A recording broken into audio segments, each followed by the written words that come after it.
에베소서 4장 25절부터 5장 21절까지는 성도들에게 떨어지는 삶의 실제적인 권면들입니다.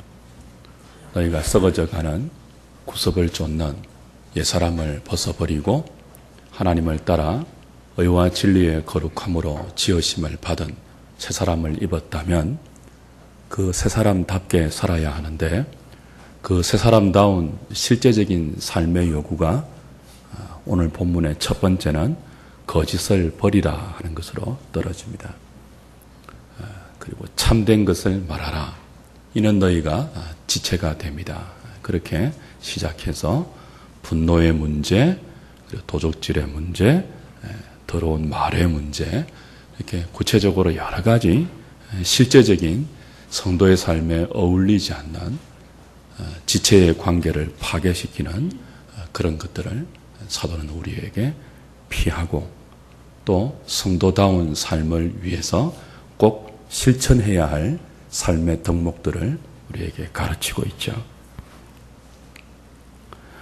그 중에서도 오늘 거짓을 버리라 하는 것이 첫 번째로 주어지는 것은 꽤 의미가 있습니다.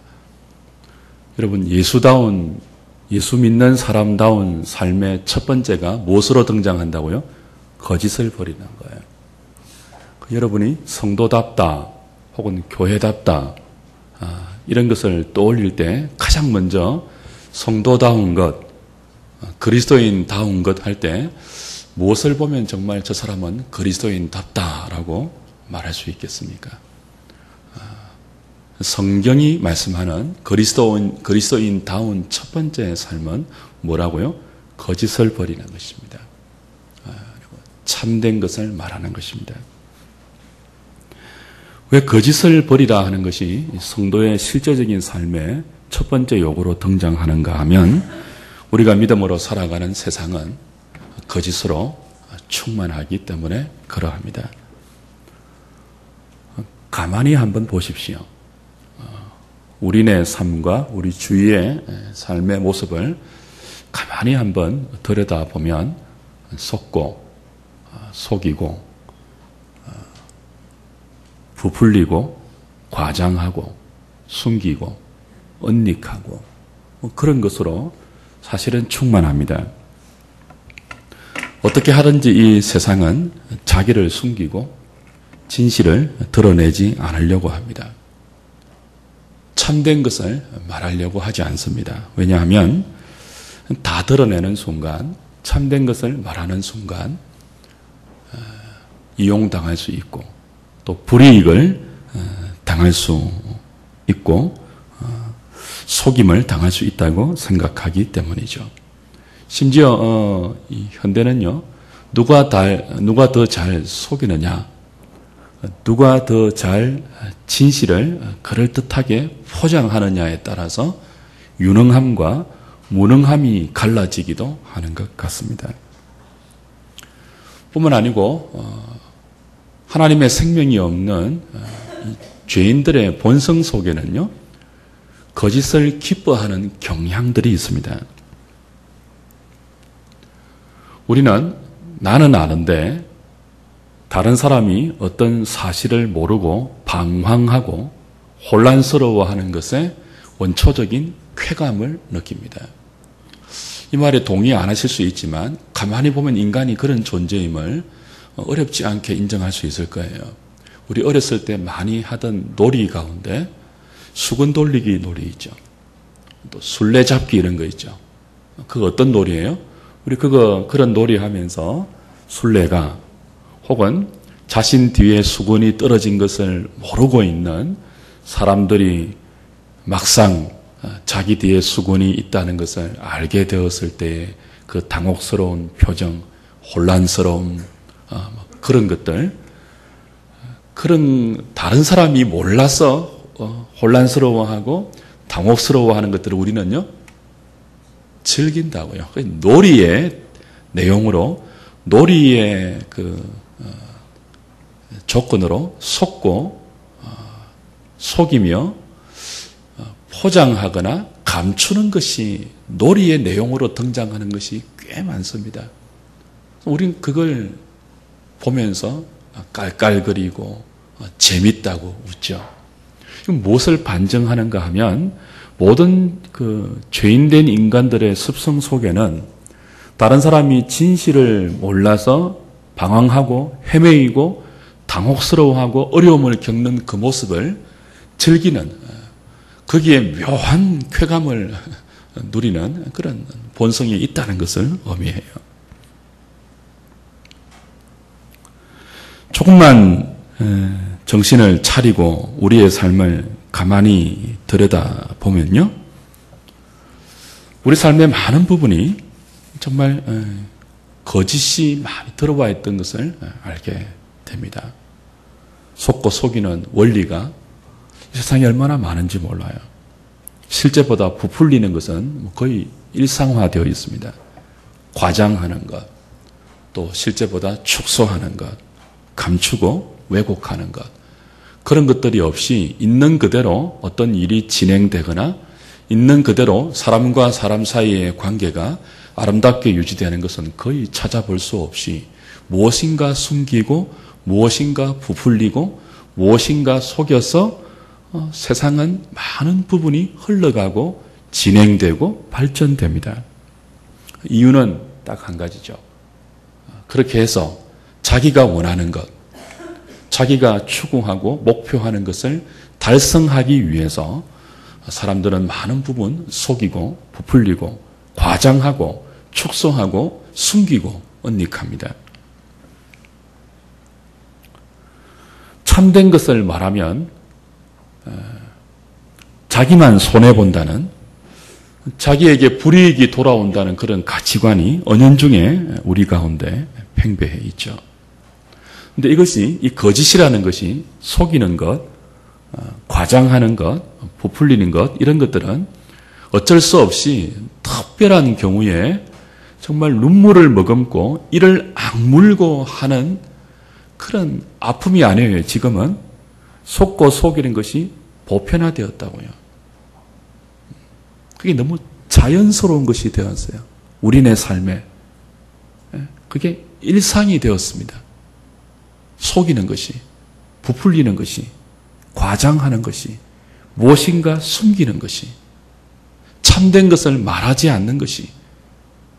그래서 좌중을 유쾌하게 하고 분위기를 잘 이끌어가기 위해서라면 우리는 기꺼이 속이고 과장하고 부풀립니다.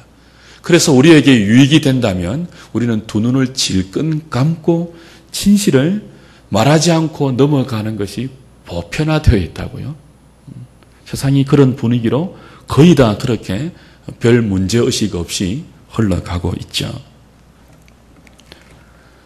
세상을 이렇게 몰아가는 배후에는요, 거짓의 아비가 있다는 사실을 우리 그리스도인들은 잊지 말아야 합니다. 그게 보편적이고 일상화되어 있다고 해서 우리에게도 똑같이 보편적이 되면 안 된다는 거죠. 세상은 그냥 속이는 것이 아닙니다. 그냥 부풀리고 그냥 과장하는 것이 아닙니다. 그냥 속이는 원리로 많은 부분이 진행되는 것이 아닙니다. 그렇게 만드는 장 본인이 있는데 누구라고요? 거짓의 아비 마귀입니다. 사탄에게는요, 진리가 조금도 없어요. 한 방울도 없어요. 사탄 안에는 거짓과 속임수밖에 없습니다. 그 사탄이 하나님의 허용 가운데 공중 권세를 잡고 있다고 성경은 진술하죠. 그래서 공중 권세 잡은 거짓의 아비, 그 안에 속임수와 유혹으로 가득한 사탄이 사람들이 살아가는 삶의 무대 속에서 이렇게 형성되는 가치관, 그 가치관을 따라서 자연스럽게 이루어지는 문화, 그리고 어떤 일의 흐름들, 세상이 주된 원리로 삼고 흘러가는 그런 흐름들, 그것들을 무엇으로 몰고 간다고요? 속이는 원리로. 과장하거나 감추거나 부풀려서 자신의 목적을 달성하고 이익을 극대화하는 그런 논리로, 그런 방식으로 세상 자체를 이끌어간다고요.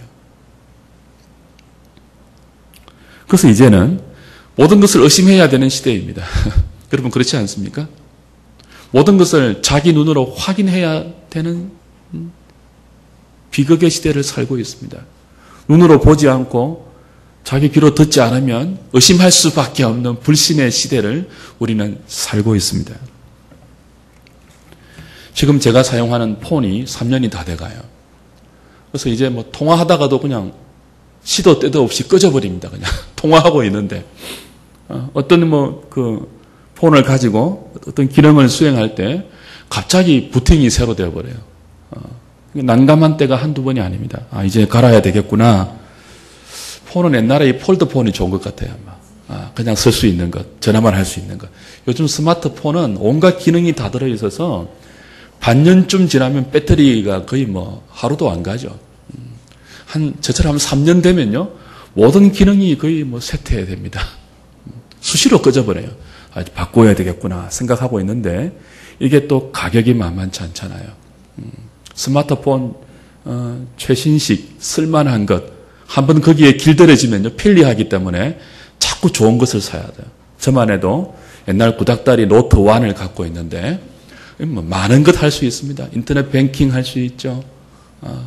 폰 쇼핑 할 수 있죠. 그리고 컴퓨터로 작성한 설교라든지 강의안을 그 스마트폰으로 어디서든지 열어볼 수 있습니다. 확인할 수 있습니다. 문자 메시지 보내는 거 이런 것들은 거의 기본이죠. 그죠? 수많은 기능들을 폰 하나로 다 할 수 있는 시대이기 때문에 이 폰값이 자꾸 올라가요.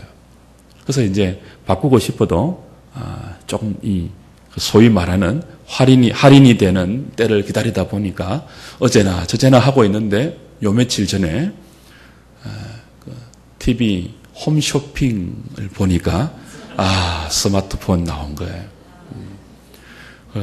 얼핏 보기에 옳거니 됐다. 이거 하면 되겠다 싶어서 자세히 그래도 확인해야 되니까 자세히 보니까 웬걸요. 한 10분 정도 보니까 그 홈쇼핑에 나오는 그 스마트폰의 상품을 파는 그 모든 과정이 저한테는 이거 사기구나 하는 결론이 났습니다. 그 쇼호스트입니까? 얼마나 말을 잘해요. 근데 정말 사기꾼 같더라고요. 겉으로 드러나기에는 한 달에 3, 4 요금제 그것만 쓰면 일체 다른 비용 없습니다. 그렇게 되어 있는데 그럼 어떻게 느껴요 우리가? 한 달에 34,000원만 내면 다른 추가 비용 없이 2년 혹은 3년 약정만 하면 그 약정하는 대가로 기계값을 그냥 주는가 보다 생각하고 살 수 있단 말이에요. 들은 말이 있기 때문에 자세히 보았습니다. 그랬더니 쇼호스터가 전혀 말하지 않는 내용이 깨알 같은 글씨로 그리고 1초도 화면에 안 머물게 샥 지나가 버리는 거예요. 내용인즉 기계값을 3년 할부로 내어야 된다는 거예요. 그러니까 기계값을 그대로 다 받는 거예요. 플러스 부가가치세 10%가 붙습니다. 요만한 글씨 보이도 잘 안 해요. 그리고 확인하려고 보면요 싹 지나가 버려요. 그리고는 다시 그걸 잘 말해주지 않습니다. 그러니까 내린 결론이 뭐라고요? 이건 거의 사기에 가깝구나. 깨알만한 글씨로 잠시 지나가도 고지는 했으니까 아마 방송법에 걸리지는 않는 것 같아요. 그러니까 법의 테두리 안에서 최대한 속이는 거죠. 최대한 소비자를 미혹하는 거예요. 덜컹 사버리면 꼬박 없이 3년 동안 폰 값을 할부금으로 내야 되는 거죠. 그렇게 싼 폰이 많이 있습니다. 우리 와이프 폰도 부대 앞에 가서 사게 산다고 샀는데 나중에 보니까 3년 내내 그냥 할부금이 고지서에 찍혀 나오더라고요. 눈 뜨고 속는 거죠. 재작년 연말에 기도원에 가서 한 해의 목회 계획을 짜기 위해서 기도하고 여러 가지 생각도 하고 묵상도 하는 가운데 식사 시간이 되어서 옆방에 있는 목사님 두 분과 함께 식사를 기도원 식당에서 하게 되었습니다. 식사를 마치고 이제 차 한잔 마시면서 이런저런 이야기를 하다가 노후 대책 이야기가 나왔어요. 목사들의 노후 대책 이야기라 해야 뻔한 것 아닙니까? 큰 교회 아니고는 거기서 거기잖아요. 이제 이 두 분이 나이가 저보다 많아요, 보니까. 60대 가깝거나 혹은 60 초반대 되는 목사님이에요. 근데 그 중에 한 분이 자기는 노후 대책에 문제가 없대요. 염려가 없대요. 교회 크기도 그렇게 크지 않은 것 같은데 자기는 노후에 대해서 아무 염려가 없다는 거예요.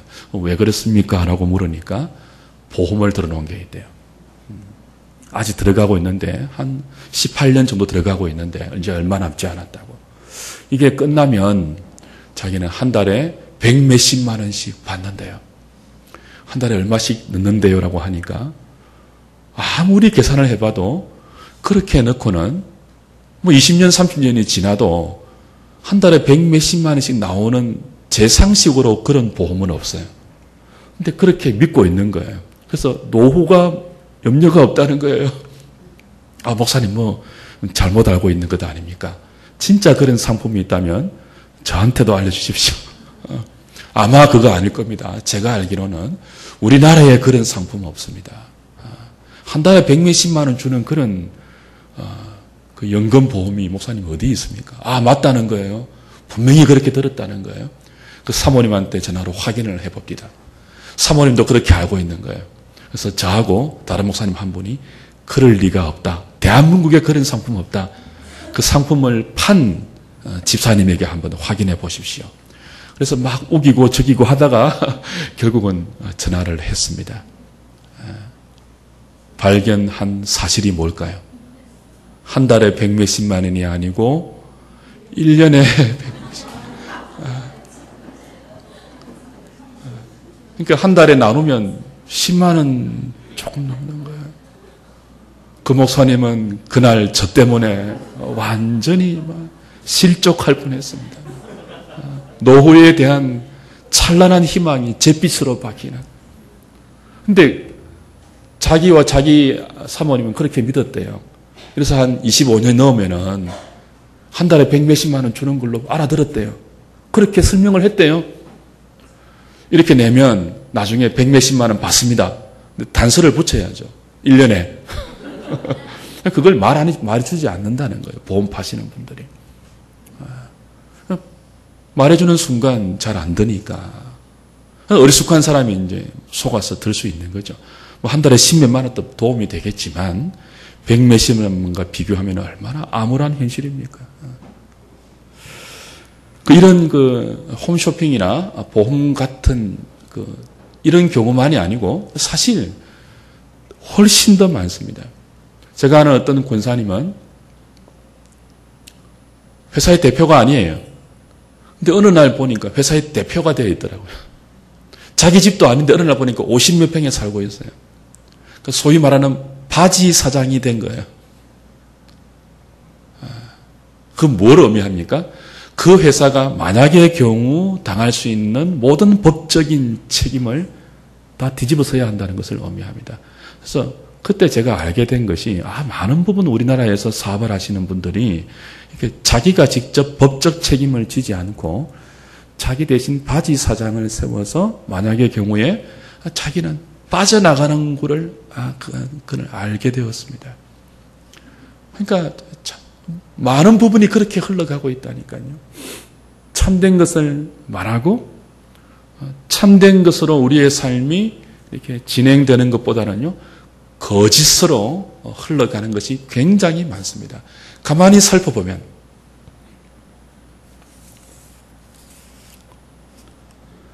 그래서 성경은 우리에게 이런 거짓이 보편화된 세상 속에서 하나님의 백성들은 거짓과 반대되는 진리로 어려움을 입은 사람들이기 때문에 진리로 거룩함이라는 하나님의 본성을 선물로 받은 사람들이기 때문에 아무리 세상이 이렇게 거짓으로 속고 속이고 포장하고 부풀리고 감추고 언닉하는 원리로 자기의 이익을 위해서 이렇게 달려간다 할지라도 너희들은 그 속에서 그런 썩어져가는 구습을 쫓는 옛사람을 하나님의 은혜 속에서 벗어버렸지 않느냐.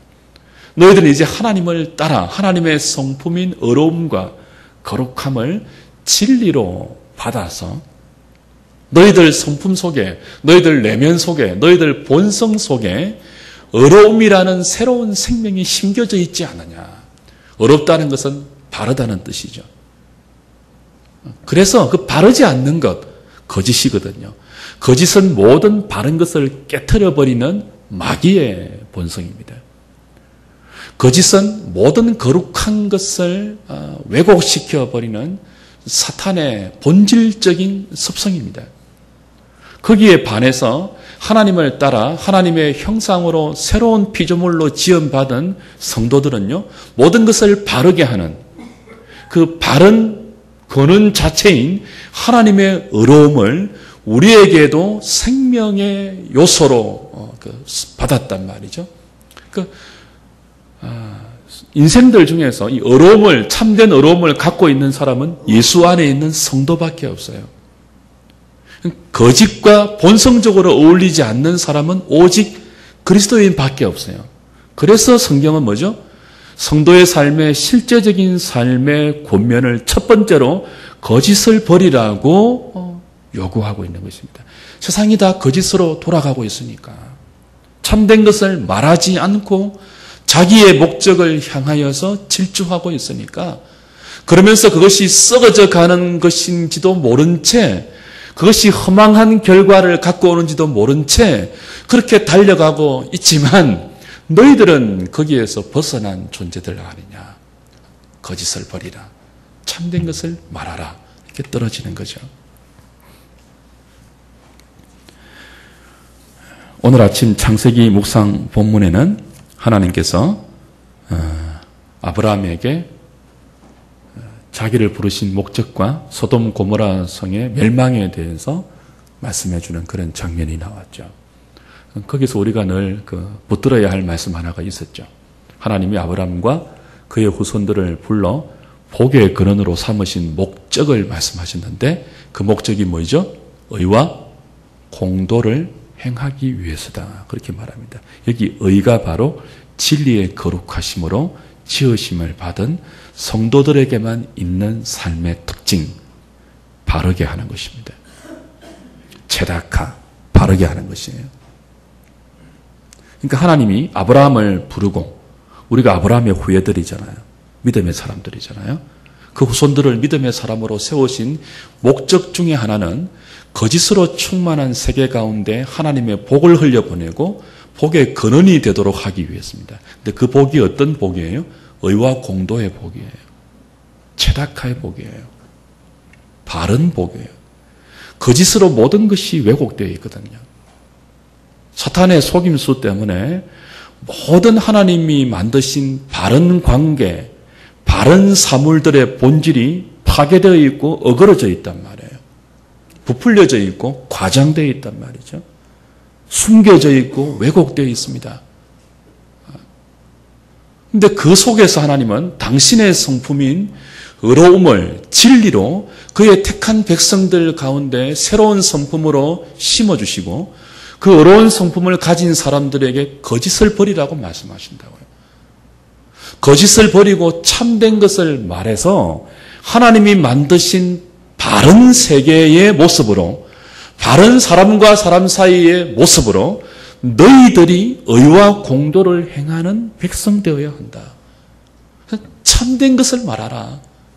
거짓을 버리라. 이렇게 요구하시는 것이죠.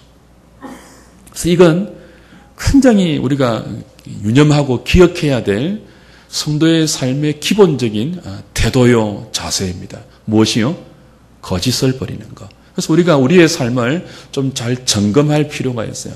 이것은 단순히 거짓말을 하지 말라는 정도가 아니고 진실보다 더 부풀리는 것, 과장하는 것, 그리고 참된 것을 말하지 않음으로 해서 자기가 원하는 것을 이루어내려고 많은 부분 언닉하고 숨기는 모든 삶의 태도를 의미합니다. 단순한 거짓말 정도가 아니고 거짓말 안 하는 것은 기본이고요. 이게 부풀리거나 과장하지 않는 삶의 태도도 우리의 것이 되어야 합니다.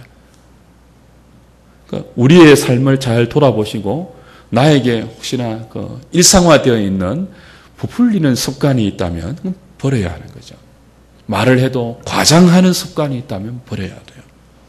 많은 사람들이 요즘은 유머가 있는 사람이 인기가 있기 때문에 자신을 유머 있는 사람으로 개발하려고 합니다.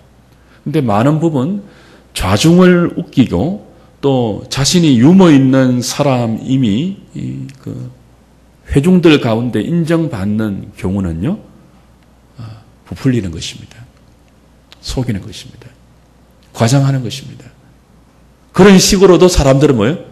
인정받고 싶고 하고 좌중을 재미있는 분위기로 만들어가고 싶어요. 그래서 재미만 있다면, 함께 즐거울 수만 있다면 우리는 얼마든지 묵인 아래에서 거짓을 허용하고 또 거짓을 이렇게 부추깁니다. 그것이 아무렇지도 않게 우리의 일상이 되어 있기 때문에 우리는 그런 삶에 좀 제동을 걸어야 돼요. 브레이크를 걸어야 돼요.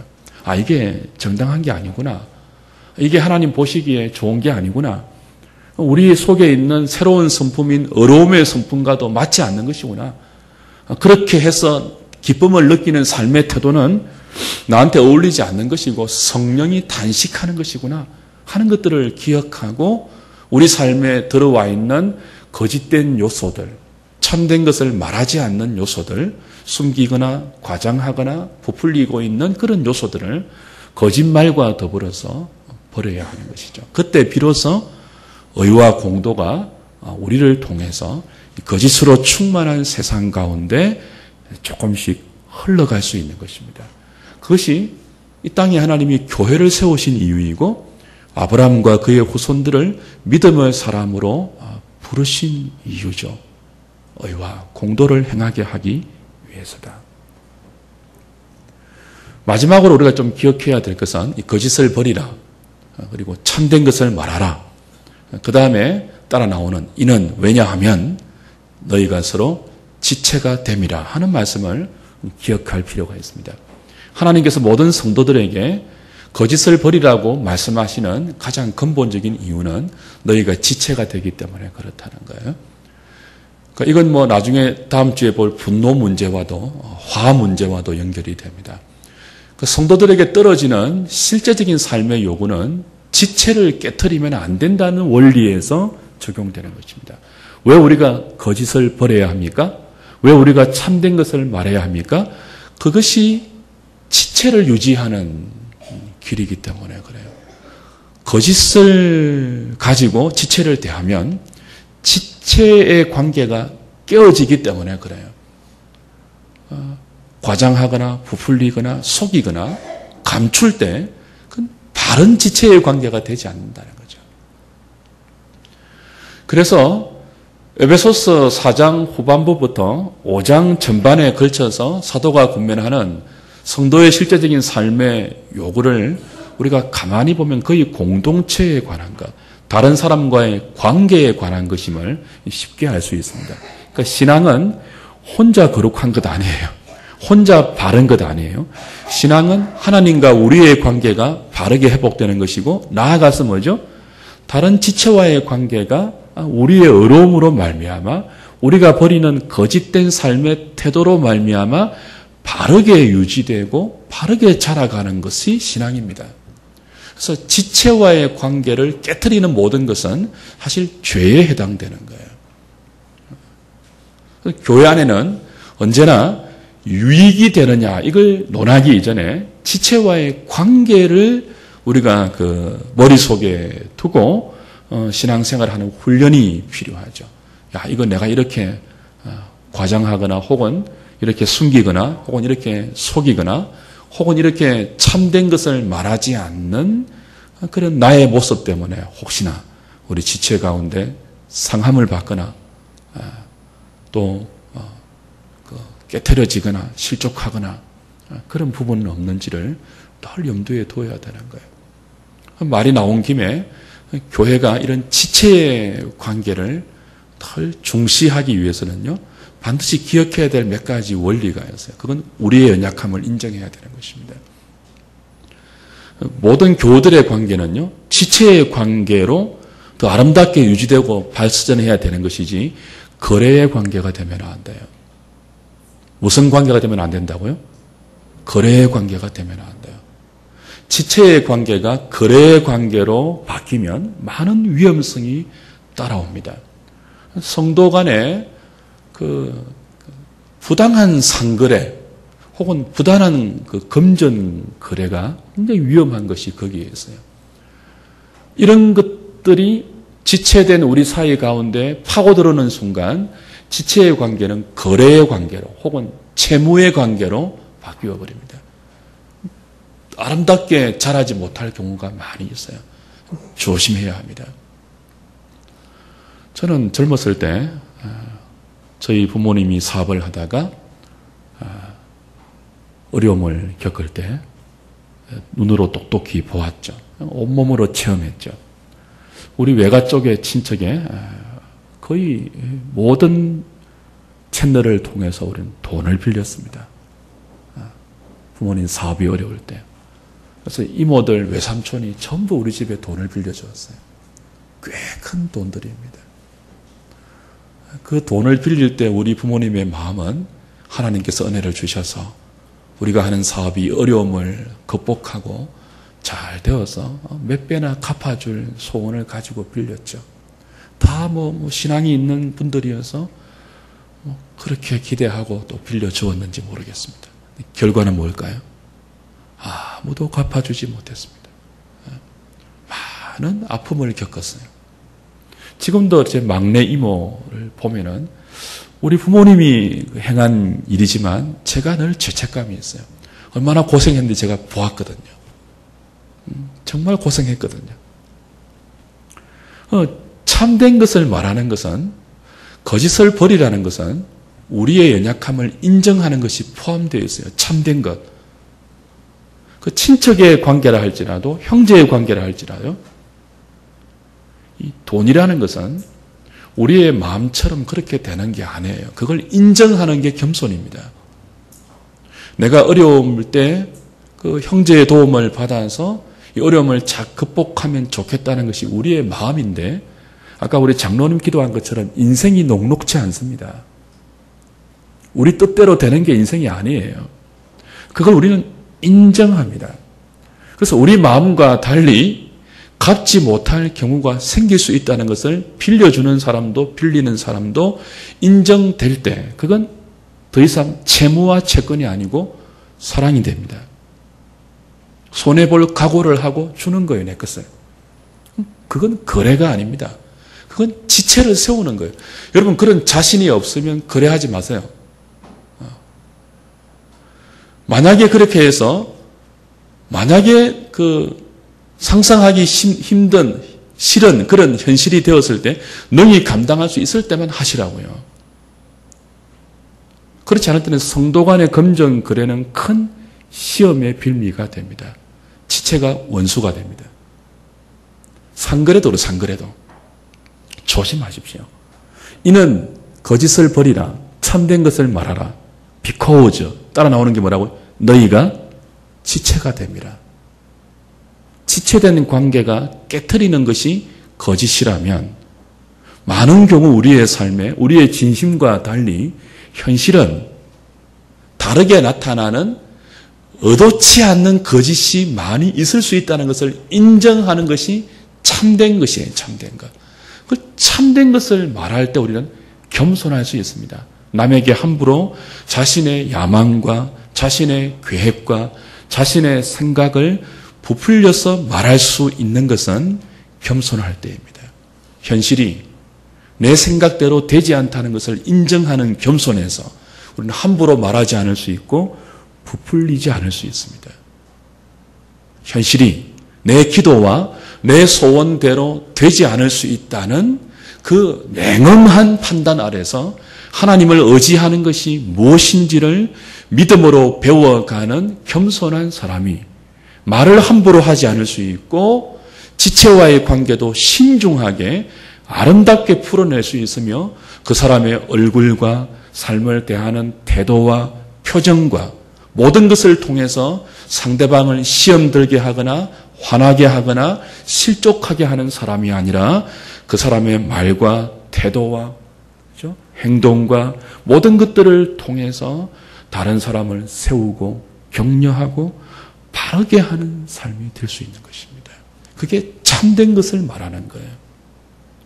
우리의 연약함과 현실에 녹록치 않음을 있는 그대로 인정하면서 우리 주위에 우리 의도와 상관없는 안팎의 시험이 있으며 유혹이 있으며 그 속에서 믿음이라는 것이 무엇을 의미하는지 진리가 이끄는 대로 배워서 매사에 무릎 꿇어 하나님의 이름을 부르고 그 하나님 앞에서 거짓을 버리고 참된 것을 말하며 그로 말미암아 생기는 모든 결과들을 기꺼이 수납한다는 마음을 가질 때 비로소 우리는 지체의 관계를 아름답게 이어가며 그 지체의 관계가 더 풍성한 생명으로 우리 속에서 의와 공도의 모습으로 흘러가며 그것이 거짓으로 충만한 세상 속에서 교회라는 하나님 백성의 공동체를 통해서만 발견될 수 있는 바르고 거룩한 생명의 특징으로 나타날 수 있는 것입니다. 오늘 이 말씀을 근거로 해서 저와 여러분들의 삶을 찬찬히 돌아보시고 살펴보시고 점검해서 거짓된 요소가 있다면 우리도 모르는 사이에 부풀리거나 과장하거나 속이거나 혹은 숨기거나 혹은 나 자신의 모습을 제대로 인정하지 못하고 내 생각과 내 계획을 그대로 있는 그대로 말하는 식의 성급한 삶의 태도가 있다면 그걸 다 버릴 수 있기를 바랍니다. 인정하는 태도에서 오는 겸손함을 주께 달라고 기도할 수 있기를 바랍니다.